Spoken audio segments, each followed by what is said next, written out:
विदुषोऽपि तथारूढोऽभिनिवेशः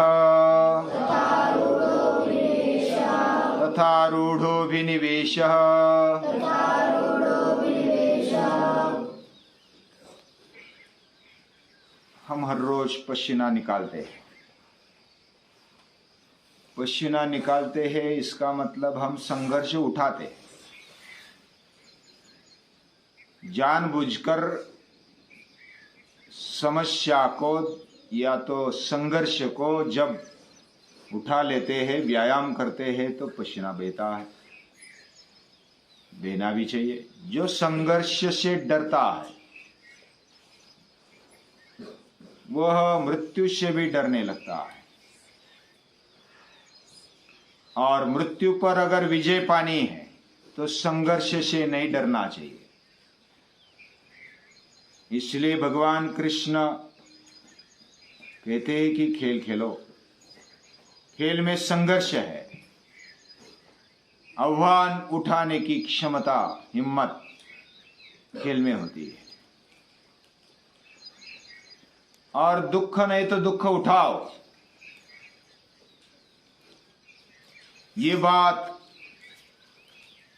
भगवान कृष्ण कहते हैं, बहुत सारे महापुरुष यही कहते हैं। जो संघर्ष उठाता है, जो समस्याओं को अपना बनाता है, वह मृत्यु से भी दो हाथ करने की क्षमता रखता है, वही संघर्ष कर सकता है।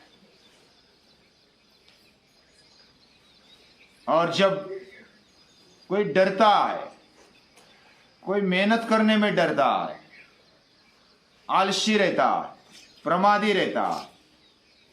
आलस्य में और प्रमाद में थोड़ा फर्क है। आलस्य यानी शरीर का थकान, शरीर की थकान, यह आलस्य लाती है। लेकिन थकान नहीं है, कुछ मेहनत नहीं की हुई है और फिर भी पड़ा है, वह प्रमादी है। मद यानी वो बेदरकारी से पड़ा हुआ है, उसको कोई लेना देना नहीं। वह समाज के लिए, सृष्टि के लिए भार होता है,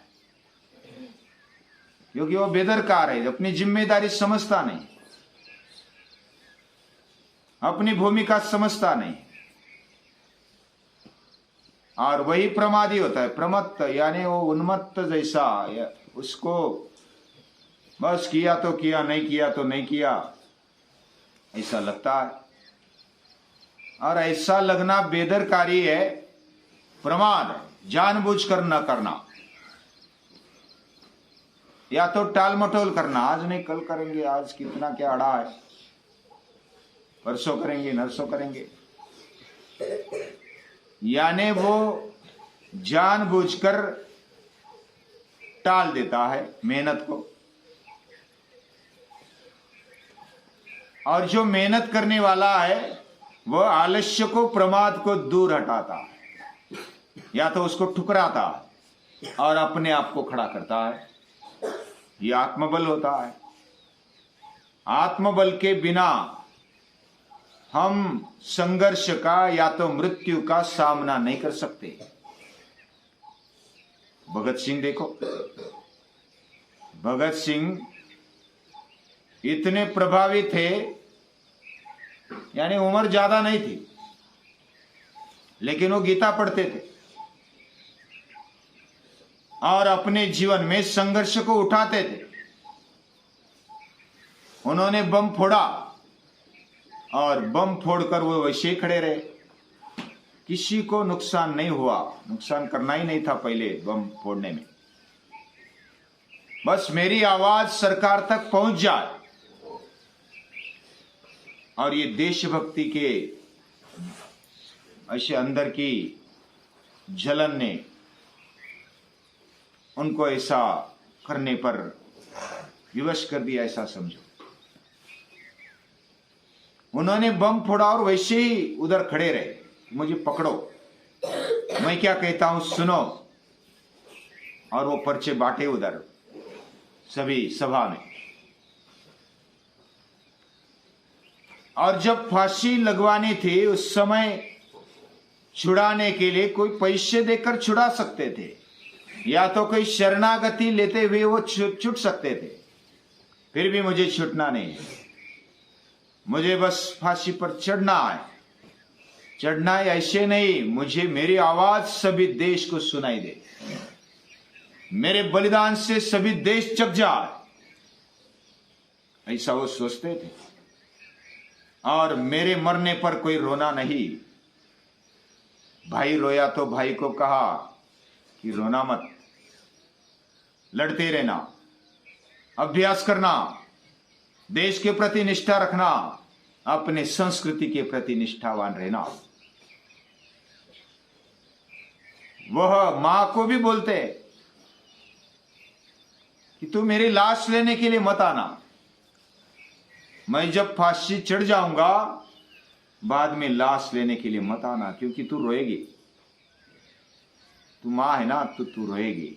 और ये देश के लिए मैं बलिदान दे रहा हूं, तो ये आनंद वाली बात है, प्रसन्नता की बात है। इतना यानी ऐसे बहुत गिने चुने होते। संभाजी महाराज ने जैसा संघर्ष उठाया है, वो मृत्यु से डरे नहीं। कितना भयानक मृत्यु उनकी हुई है, यानी उनको बहुत ही तकलीफ देते हुए एक एक दिन मृत्यु का चेहरा दिखाकर उनको मार डाला है। लेकिन फिर भी हारे नहीं। एक आंख में सलाई डाली तपी हुई तो भी दूसरे आंख में आंसू नहीं आए। इसका मतलब थोड़े से भी डरे नहीं, बिल्कुल निडर होकर मृत्यु का सामना किया, यानी उन्होंने क्लेशों को दूर किया है। यह अभिनिवेश जो है स्वरसवाही विदुषोपी, सामान्य लोग तो डरते ही है मृत्यु से। अभी मृत्यु का डर क्यों लगता है, ये विशेष सोचने वाली बात है। हमने तो कभी अनुभव नहीं किया मृत्यु का, फिर भी डरते, तो क्यों डरते होंगे, ये विचार करने जैसी बात है। इसका मतलब जन्म जन्मांतर से हमारी मृत्यु होते आई है, और मृत्यु होते आई है, इसका अनुभव हमें है। वो पूर्व स्मृति संस्कार रूप में हमारे अंतःकरण में बैठी हुई है, और उसके कारण डरते होंगे, ऐसा अनुमान लगाया जा सकता है। लेकिन मृत्यु का डर लगभग सभी को होता है, सामान्य आदमी और विद्वान भी, जिन्होंने समझो वेदांत का अभ्यास किया, वेदों का किया, गीता का किया, या तो योग का किया, बहुत सारे अभ्यास करने वाले भी मृत्यु से डरते हैं। ये डरना स्वभावगत है। जन्म जन्मांतर की स्मृति लेकर, अंतःकरण मन बुद्धि लेकर हम आए हैं, और उसमें ये डर बैठा हुआ है। वो निकालने के लिए अभ्यास चाहिए, साधना चाहिए। भगवान कृष्ण बहुत ही सहज उसको निकाल देते हैं।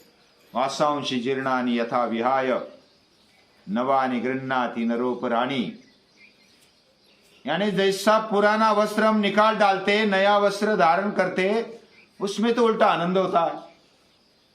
वैसा पुराना शरीर डाल देते, नया शरीर ले लेते हैं, आत्मा ले लेती है, उसमें आनंद वाली बात है।